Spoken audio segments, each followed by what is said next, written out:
Hello everyone, thanks for joining. It's Daniel with Daniel's Autos, and today we're back at Dockstader Subaru, and they were gracious enough to let us showcase this 2016 Subaru Crosstrek Limited. The Limited is the very top of the line, and today I just wanted to go over the car and see how it has changed over the years. Being 2016, it's almost 10 years old now, so it's been almost a decade. And looking at the exterior here, first thing you'll note is that it's kind of similar in dimensions to the newer Crosstreks. You can see one here right in the background, and so that's a slightly newer version. That could be like a 2018 or 2019, and you can see that the profile, kind of hard to see from here, but the profile and the front dimensions and even the back are somewhat similar.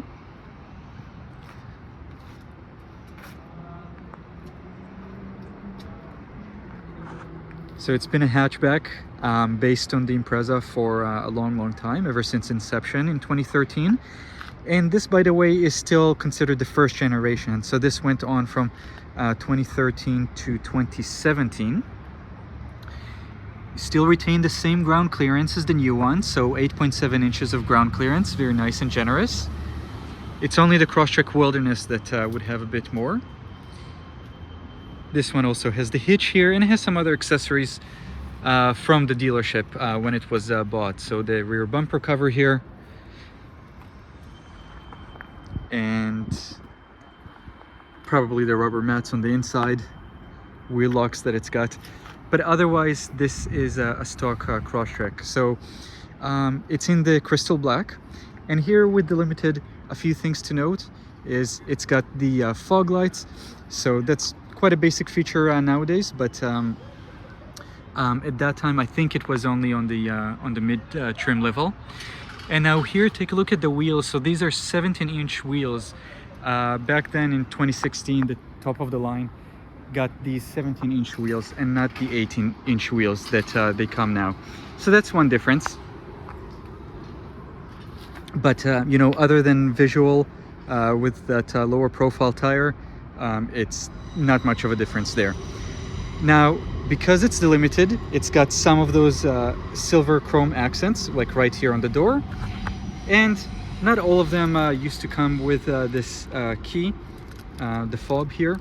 So this one does, and that means that we can unlock the car by just grabbing the handle. You can hear it here, and we can lock it by pressing right there.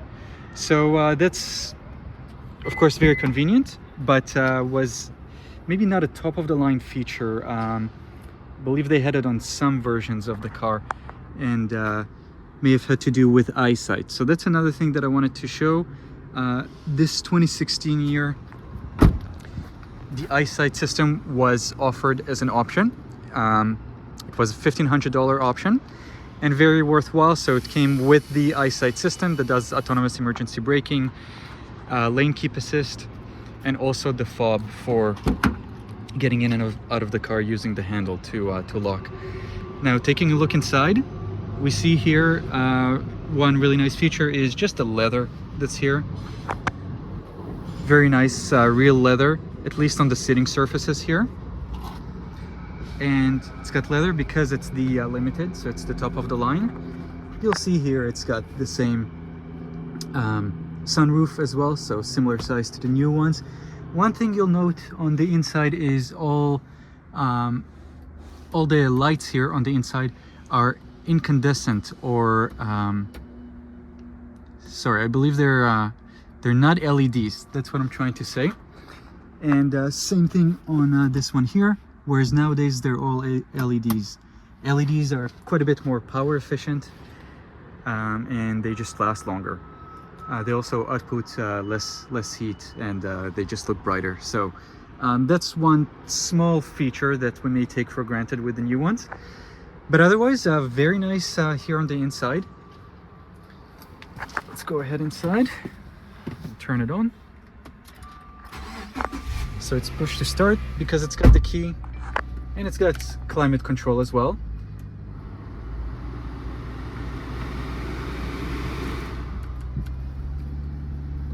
So it's got dual climate control. That's on this version of the Crosstrek, on the Limited. It had the unique to the Crosstrek, these painted stitching. Automatic headlights with the fog light. I mentioned that before. And yeah, otherwise a very nice environment here. You can see the wheel is more basic, doesn't give as many options, and it's not as straightforward as the newer infotainment system. So that's one thing that if you do get the 2016 or 2013 to 2017 Crosstrek, it will suffer a bit from, you know, a bit of a wonky, kind of a slow infotainment system. So I'll show you what I mean. You know, if you go to the phone here, just take some time. You can see it's got that old school interface.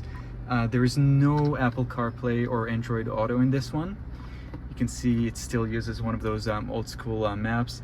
Now this is decent enough, but the map you don't even get on anything below the top of the line, at least in Canada. All the other buttons here are kind of useless, really. You would just have audio, really, phone, and the map. Apps here, they're kind of outdated. Mirror link, they had some things that were kind of like Apple CarPlay and Android Auto, but they were not that, and they didn't work that well. So more of a basic system here. It's got the dual screen here, so that's a split screen, and that's a really cool feature that I liked from past Subarus. WRXs have that, the STI as well. They have the turbo up there, but it's nice to have that split screen. You can look at the fuel economy up here, or something else, and then you know, the audio would be displayed here, or the map. So that's something that Subaru has taken away in recent years, starting with the 2024.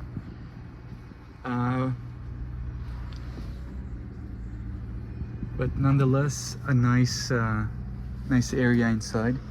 And you know, space-wise, this is still very similar to the size that they are today in 2025 in terms of the back room. The new ones do have a bit more back seat room than these 13 to 2017 models. Specifically the new generation, the 2024 Crosstrek, has more space in the back there, but this is still very much sufficient. You can see that here. There's even the armrest there.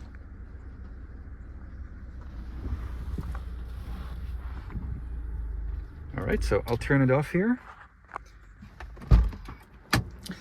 Now another feature we are not seeing is no blind spot monitor.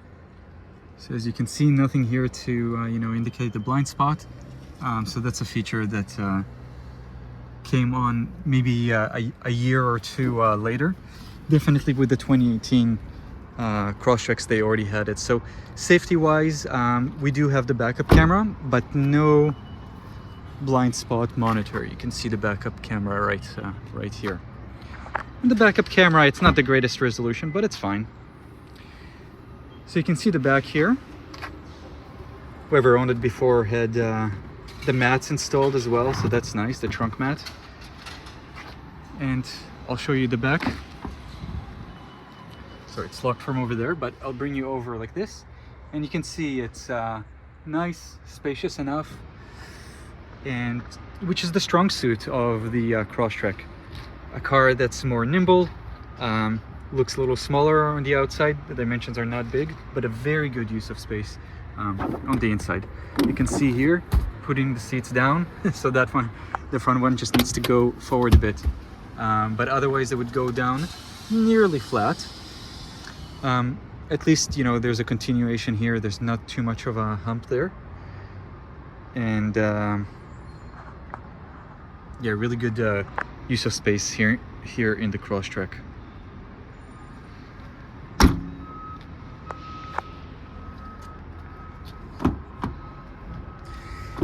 One more thing I wanted to point out is just right here, which is kind of funny. So on this seat, even though it was the very top of the line in 2016, you can see it is not a powered seat. It's all manual control.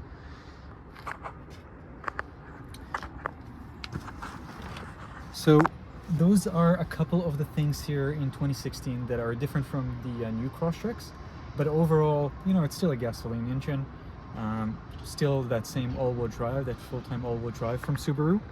So still very much a great vehicle, unless you are really bothered by it not having the blind spot monitor system or Apple CarPlay here. Other than that, it's a great car, and you know, fairly equivalent to the new ones. Now, I will say power-wise, these all came with the 2-liter engine at that time, and at that time that was 148 horsepower. So that's not that much compared to the new 2.5-liter motor, which we have in some Crosstreks, which produces 182 horsepower. So yeah, those are some of the differences. If you have one of these, let us know. Maybe put a comment, let us know which color you have, and any questions that you have about it, let us know. You can leave it in the comment as well. So thanks for watching, everyone. Cheers.